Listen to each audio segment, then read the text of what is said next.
Assalamu alaikum. Today is Friday the 30th of January 2026. For the last several days, rumors have been swirling all around Pakistan and indeed the whole world about the current health situation of Mr. Imran Khan. 2 days ago, a government spokesperson confirmed that Mr. Khan had been taken to a hospital in Islamabad over the weekend for some urgent treatment for an eye condition. Unfortunately, at this time, we have no confirmation as to the nature of his condition, any investigations that have been carried out, or what kind of treatment has been provided. We are hearing repeatedly that this is a condition called central retinal vein occlusion, which simply put is a blockage in the vein which drains blood from the eyeball. There are numerous reasons why this might occur, and often there is an underlying medical condition which needs further investigation and treatment. Broadly speaking, and obviously I'm not an eye specialist, but broadly speaking, the treatment for this condition often involves injections into the eye of specialized medications, sometimes in combination with steroid injections into the eye, and in some cases laser treatment is also required. It is important to note that this is a chronic condition which can continue for a period of some years, and regular repeat treatments and follow-up are required.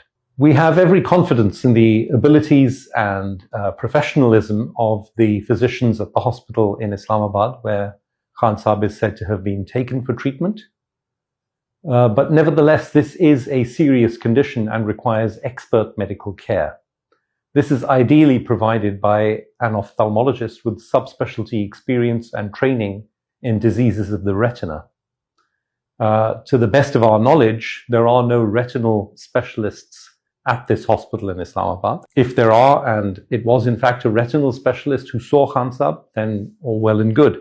But that remains a serious concern from our point of view. As I said earlier, there can be underlying medical conditions which can cause this. These include high blood pressure, diabetes, elevated cholesterol and other lipids in the blood, some autoimmune conditions, and hypercoagulable states, which means that which is a condition in which the blood may be more sticky and thick than usual and therefore is more likely to clot. It is therefore essential that Khan Sahib also undergo investigation for these conditions and treatment if in fact any of these were found in his case. This is why it is extremely important that he be seen not only by an ophthalmologist with experience and training in retinal diseases, but also by a general physician, and ideally by someone such as myself or my colleague Dr. Faisal Sultan, who are familiar with Khan Sahib's history over the past many years.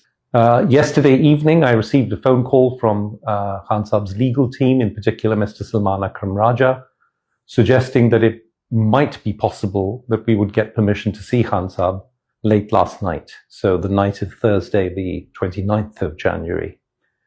I asked a colleague, Dr. Khurram Azam, who is a renowned ophthalmologist and a specialist in retinal diseases here in Lahore, to accompany me. He very kindly agreed to do so, literally at a moment's notice.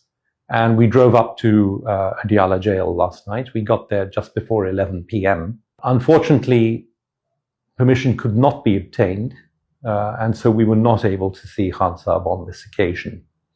We left the vicinity of the prison sometime after midnight last night. It goes without saying that we are happy to go again as many times as necessary, and whenever the legal team feels that permission might be forthcoming, or when in fact permission is obtained. I want to just state very clearly for the record here, I've been hearing and seeing some interesting stories on social media and elsewhere over the course of today, which I mentioned only to issue a strong disclaimer. There are rumors that we were mistreated in some way by the authorities, or that we were made to wait 12 hours in the cold, or indeed that we asked or suggested that Khan Sahib should be admitted to a specialist hospital in Islamabad or elsewhere for a period of some months. These are all categorically untrue. We were not mistreated in any way. We did not have to wait any longer than we wished to, because it became apparent soon after midnight that we were not going to be given permission. And we did not at any point say that Khan Sahib should be admitted for a prolonged period to another hospital. What we did say and stressed repeatedly then, and I'd like to stress that again today, is that this is a chronic condition. It will require repeat visits to hospital. Any treatments to be administered for this condition need to be done in hospital, as was apparently the case on the first occasion earlier this week. And so we would certainly request the authorities to ensure that Khan Sahib has access to a retinal specialist, an expert in this condition, and that he be given the care appropriate to any citizen of Pakistan, or any human being indeed, for a condition like this. This is not a condition that can be treated in prison. He will need to keep going to hospital for repeat treatments and for follow-up for the next many months, and perhaps a period of up to 2 or 3 years, wherever he is during that time. Clearly, Dr. Khurram Azam, my colleague from Lahore, who is a retinal specialist, is more than happy to go back to see Khan Sahib as and when required. But we have also provided the legal team in Rawalpindi with the names of 2 experts in retinal diseases based in Rawalpindi and Islamabad, who could be called upon to assist in the treatment and to take over Khan Sahib's care for this condition if needed. In closing, we would like to appeal for more information as to exactly what condition it is that Khan Sahib is suffering from, what investigations and treatment he's already had. We would like to appeal for access to Khan Sahib, to be able to see him as his physicians of record for the past 20 years or more. And we would like to appeal for the ability to participate in his care going forward. Thank you very much.